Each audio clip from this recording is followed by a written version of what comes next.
নির্বাচন হবে এইটা ক্রমান্বয়ে সকলে মেনে নিচ্ছে, কিন্তু ভালো নির্বাচন, গ্রহণযোগ্য নির্বাচন হবে এই শঙ্কা তো এখনো কাটছে না। সব কিছুর জন্য সরকারের মুখাপেক্ষী হয়ে থাকলে হবে না, রাজনীতিবিদদের মুখাপেক্ষী হয়ে থাকলে হবে না, নাগরিকদের বলিষ্ঠ ভূমিকায়, সাহসী ভূমিকায় যেতে হবে। রাজনৈতিক দলরা এইটুকু উপলব্ধি করতে পারছেন যে কিছু না করে পার পাবেন না।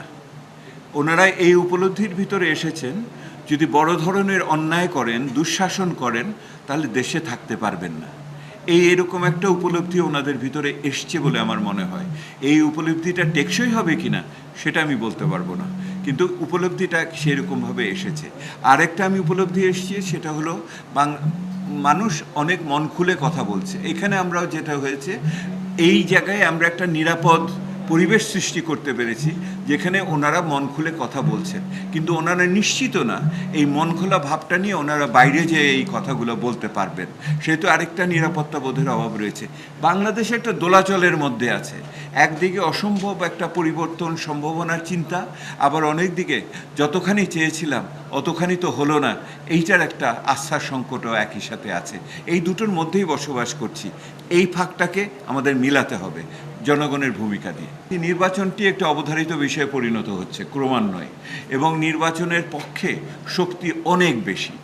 নাগরিকরা নির্বাচন চায়, প্রধান প্রধান রাজনৈতিক দল নির্বাচন চায়, ব্যবসায়ী গোষ্ঠী নির্বাচন চায়, নাগরিক সম্প্রদায় নির্বাচন চায়, সেনাবাহিনী নির্বাচন চায়, আইনশৃঙ্খলা বাহিনীর অন্যান্য নির্বাচন চায়, এবং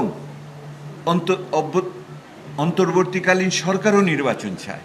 সেহেতু নির্বাচনের পক্ষের শক্তি অনেক, কিন্তু সুষ্ঠু একটি নির্বাচন করার জন্য সক্ষমতার ব্যাপারে যে শঙ্কা, সেই শঙ্কা কিন্তু দূরভূত হচ্ছে না।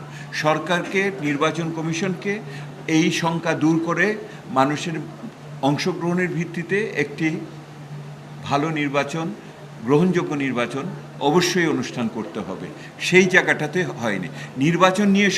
নির্বাচন হবে এইটা ক্রমান্বয়ে সকলে মেনে নিচ্ছে, কিন্তু ভালো নির্বাচন, গ্রহণযোগ্য নির্বাচন হবে এই শঙ্কা তো এখনো কাটছে না।